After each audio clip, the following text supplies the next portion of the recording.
question because I'd like to see where you're going with this. No, it was just a question of how, I mean, just idiotic. The guy's got himself banned now for a year.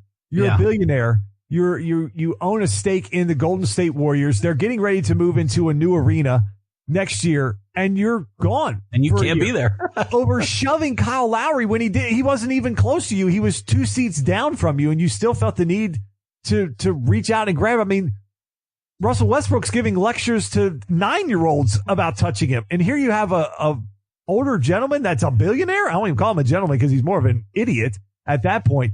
But you have this kind of stake in the team. You've obviously sat courtside before you're there for the NBA Finals. And that's the kind of action you take. Hell, Eric, Mark Cuban hasn't even done that. Of all the things he's done, he's never put his hands on a referee or a player or anything like that. So I just thought it was the dumbest thing in the world. I mean, when I saw it was a fan, it was like, well, that's kind of stupid to even do that when he's not even close to you. And then to hear it's a guy of that kind of stature with a stake in the Warriors who's a billionaire and you feel the need to shove Kyle Lowry. I just thought it was stupid. Yeah. I will say, though, I think the ban we might disagree on this. I think the ban's too long. And I think that it's part of our outrage culture that we live in, because some of the people I read on Twitter were like, oh, he should be banned for life.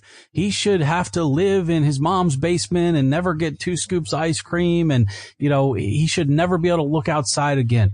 It's crazy. The culture that we live in is like you do one little thing. And yeah, I understand it's a moronic thing to do. It's totally unnecessary. It's completely immature. There was no reason to do it. Even his stature, there was no reason to do it because you have a lot on the line. You have a lot of risk there.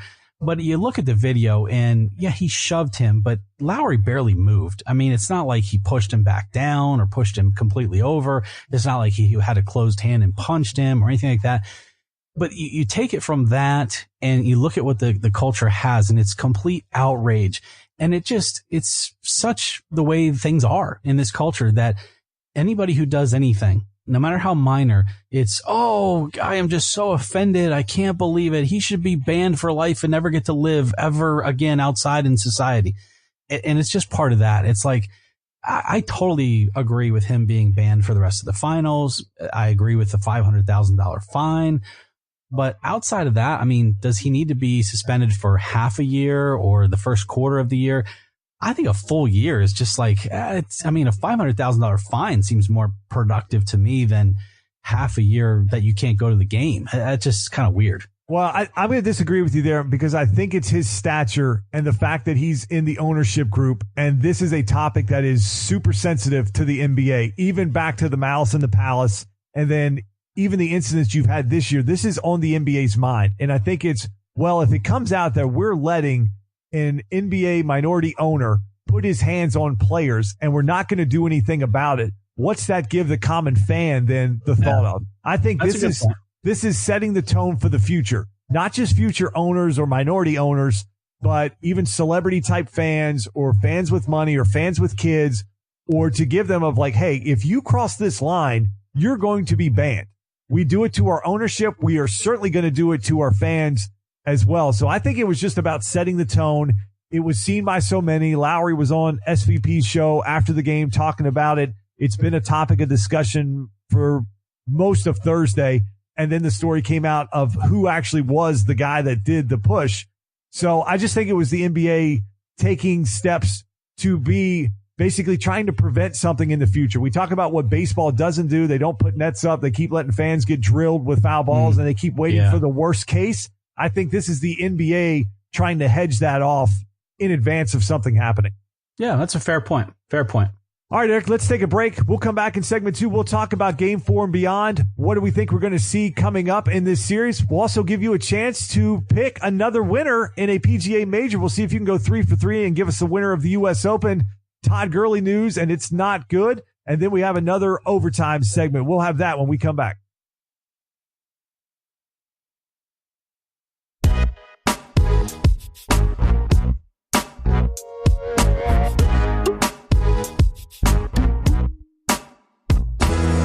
All right, Eric, we're back. Let's talk about a little bit of what we think we're going to see coming up on Friday night, Game 4. So let's take this from the standpoint of all the reports we're hearing is Klay Thompson will play in Game 4. So what do you think we see on Friday night?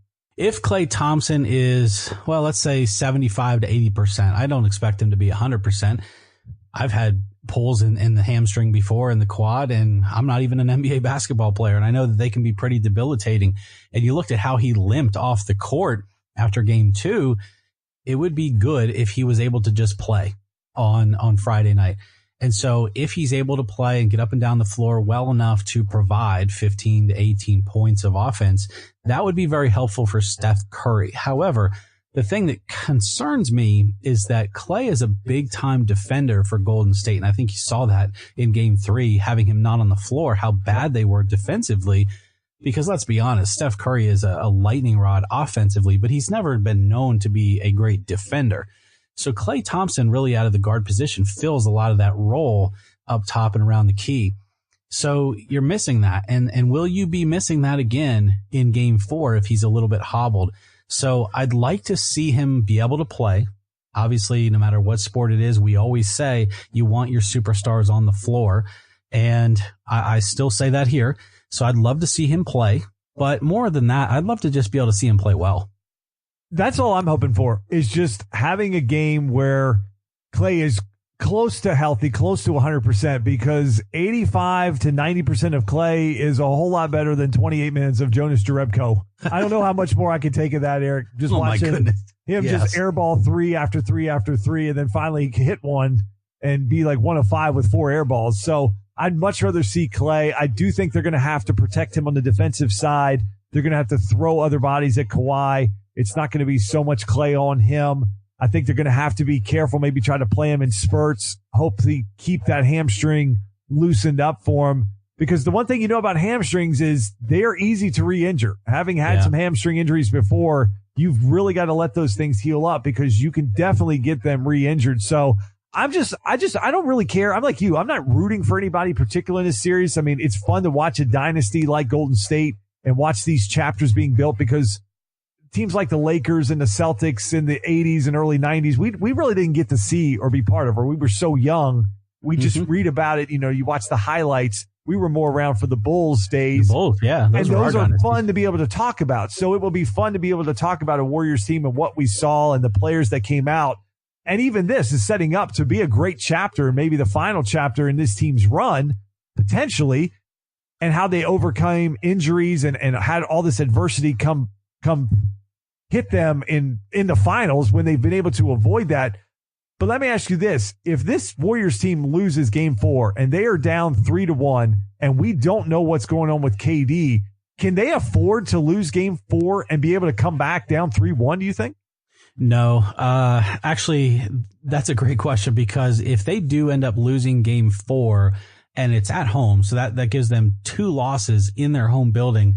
Obviously, they've already lost home court. They don't have any chance to really regain that. If they lose again in Game 4, they're expected to win 2 out of the next 3 in Toronto and hobbled. I just don't see how it would happen. Toronto just has too much energy. They are packed full of energy. That's how they got through the Bucks series. They just seem incredibly motivated after Kawhi's shot bounced around and went in against the Sixers. It's like it gave them new life and new energy, and they have carried that energy all throughout the Bucks series and into this one. If they go home with a 3-1 lead, boy, Justin, I'd be worried that they wouldn't win 4-1. Yeah, I'm the same. I'm right there with you. As much as I want to go back to 2016 before Durant came over to this Warriors team when they were down 3-1 to Oklahoma City and they roared back in that series, it just feels like this is a different team. Like you said, they're a hobbled team. They don't have near the bench that they have. Yeah, they still have the key guys, so it's hard to just say they're absolutely would be cooked if they lost Game 4 down 3-1, that they have no chance, but it just feels like a different team. So I'm not really to put the nail in them if they come out Friday night and they get beat at home to say, well, they're absolutely done, because I think with Steph and Klay, at any time they can go off and go on these huge runs and just get you a win. But to be able to have to do that 3 times, twice on the road in Toronto, I just think that might be more to overcome than what they had to go through with Oklahoma City. Because the thing I see with this Raptors team, Eric, is they all play their roles. Outside of Lowry taking some dumb shots and ill-advised shots here and there, everybody else, they just know they're a lot like what I felt with the Rockets team when Chris Paul was out and Harden was the guy carrying the load, everybody just did their job. And that's what this Raptors team feels like. It's like, okay, Kawhi's our guy. He's kind of hobbled himself, but he can initiate the offense. He can find shooters. Van Vliet knows his role. Danny Green's starting to shoot the basketball better. They're playing good defense. Gasol doesn't need a bunch of shots, but he can take big shots if they need him to. Lowry is up and down on the offensive side, but he's been good on the defensive side for him. So it feels like everybody just knows their role. And when you think back to that Oklahoma City team, you had Durant and Westbrook basically fighting over shots and taking a ton of bad shots. I just don't think the Raptors are going to bail the Warriors out the way the Oklahoma City did 3 years ago. I just don't see that happening. No. And to have to go to Toronto twice to get wins, I just don't see them being able to do that, Eric. I want to reserve the right to be able to think that this team can do it just because I do believe in Steph and Klay and the way Draymond has been playing. But they're a different team, and Toronto is a much different team than Oklahoma City.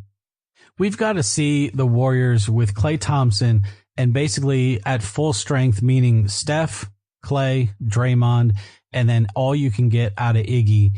Because and Cousins, because if you're not getting that, like what we saw when they were able to get past and get to the finals, when they got to the Western Conference Finals and really did all the damage there.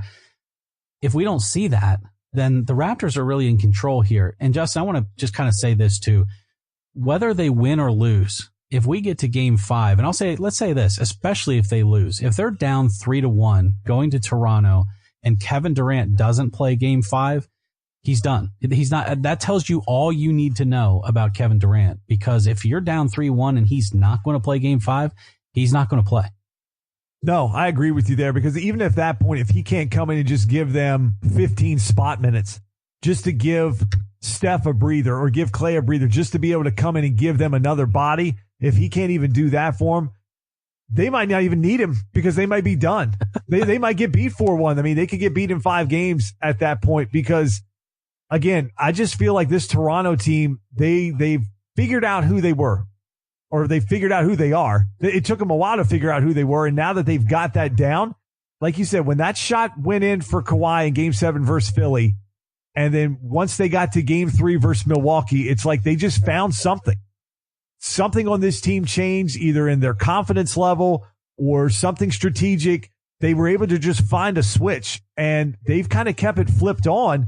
And really, if they don't give up that massive run in Game 2, Eric, this could be a 3-0 series right now for Toronto. Yeah, because like you said, and we talked about, the Warriors are down double digits in every stinking game that they play. And I just don't know why Kerr is allowing that to happen. I don't know why the players, the leadership on the floor, as good as Curry is, as good as Klay is, I don't know why they're allowing that to happen, because it takes you so much energy to dig out of that every game. I mean, you're expending so much more effort than you have to overcome that game in and game out, and yet they continue to do it. I understand the Warriors are one of the best third quarter teams I might have ever seen in history since I've been watching the NBA. But how can you just constantly rely on that? It's almost like being a Penn State fan. The Nittany Lions are a great second half team under James Franklin. But when you rely on that as your sort of game strategy, you're going to lose some ball games.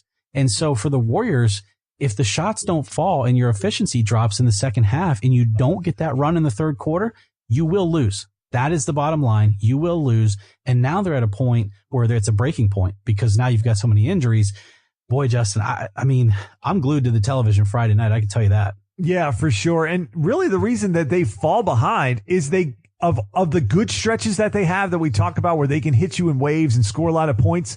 They go through similar stretches where they just do the dumbest things with the basketball. Yes. Sloppy turnovers, terrible in transition, no rotation on defense, lazy on the offensive glass. I mean, even the other night, Siakam had a couple of just easy putbacks. I think Ibaka had one. Just simple things. Jordan Bell was involved, I think, in 2 of them where they just didn't put a body on anybody. They go through these mental lapses where it's 2 and 3 and 4 minute stretches where they just play terrible basketball. They look like a peewee basketball team. Steph's throwing the ball away. Draymond's having terrible turnovers. No rotation on defense. Dumb fouls. Well, 4 or 5 times, to your point, 4 or 5 times the other night, they threw the ball to nobody. When you're down double digits, you can't do that. So it just drives me nuts. Justin, I want to ask you something, though, because again, out of the two of us, you know basketball plays, you know spacing on the floor, and you know coaching. To me, Justin,